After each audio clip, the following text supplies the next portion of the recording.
سورۃ الانفال۔ بسم اللہ الرحمن الرحیم۔ ترجمہ: یہ وہ لوگ جو آپ سے غنیمتوں کا حکم دریافت کرتے ہیں، آپ فرما دیجئے کہ یہ غنیمتیں اللہ کی ہیں اور رسول کی ہیں، سو تم اللہ سے ڈرو اور اپنے باہمی تعلقات کی اصلاح کرو اور اللہ تعالیٰ اور اس کے رسول کی اطاعت کرو اگر تم ایمان والے ہو۔ بس ایمان والے تو ایسے ہوتے ہیں کہ جب اللہ تعالیٰ کا ذکر آتا ہے تو ان کے قلوب ڈر جاتے ہیں،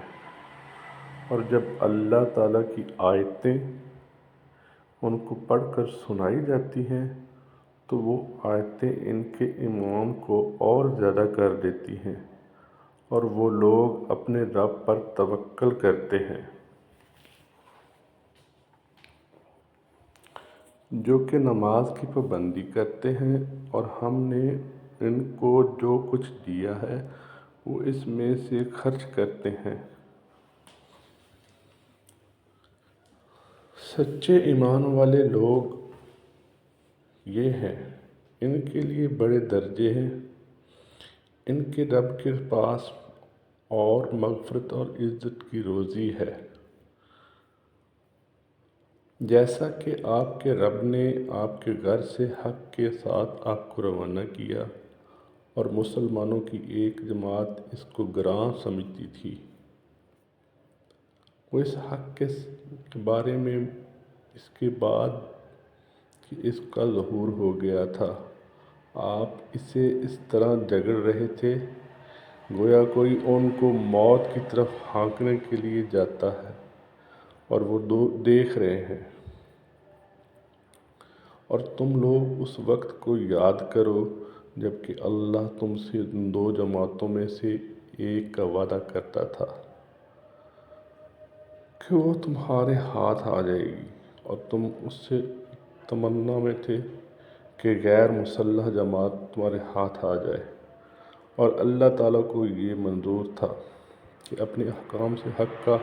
حق ہونا ثابت کر دے اور ان کافروں کی جڑ سے کاٹ دے، تاکہ حق کا حق ہونا اور باطل کا باطل ہونا ثابت کر دے، گو یہ مجرم لوگ ناپسند ہی کریں۔ اس وقت کو یاد کرو جب کہ تم اپنے رب سے فریاد کر رہے تھے، پھر اللہ تعالیٰ نے تمہاری سن لی کہ میں تم کو 1000 فرشتوں سے مدد دوں گا جو لگاتار چلے آئیں گے، اور اللہ تعالیٰ نے یہ امداد محض اس لیے کی کہ بشارت ہو اور تاکہ تمہارے دلوں کو قرار ہو جائے، اور مدد صرف اللہ کی طرف سے ہے جو کہ زبردست حکمت والا ہے۔ اس وقت کو یاد کرو جب کہ اللہ تم پر اونگ طاری کر رہا تھا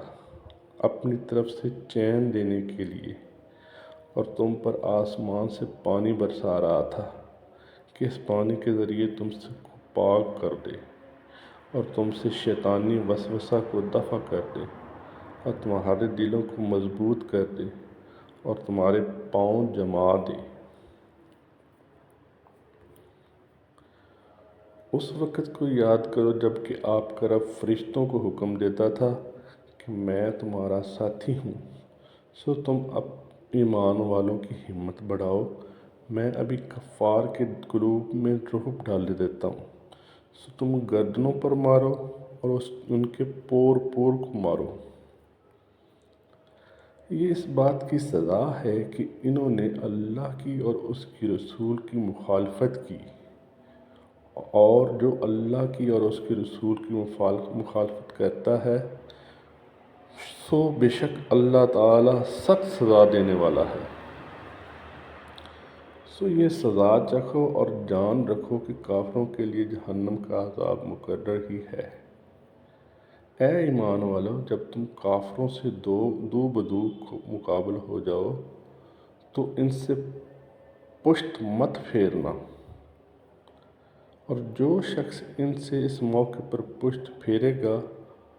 مگر ہاں جو لڑائی کے لیے پینترا بدلتا ہو یا جو اپنی جماعت کی طرف پناہ لینے آتا ہو، وہ مستثنیٰ ہے۔ باقی اور جو ایسا کرے گا وہ اللہ کے غضب میں آ جائے گا اور اس کا ٹھکانہ دوزخ ہوگا، اور وہ بہت ہی بری جگہ ہے۔ سو تم انہیں قتل نہیں کیا، لیکن اللہ تعالیٰ نے ان کو قتل کیا،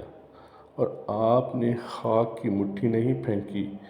بلکہ اللہ تعالیٰ نے وہ پھینکی، اور تاکہ مسلمانوں کو اپنی طرف سے ان کی محنت کا خوب عوض دے۔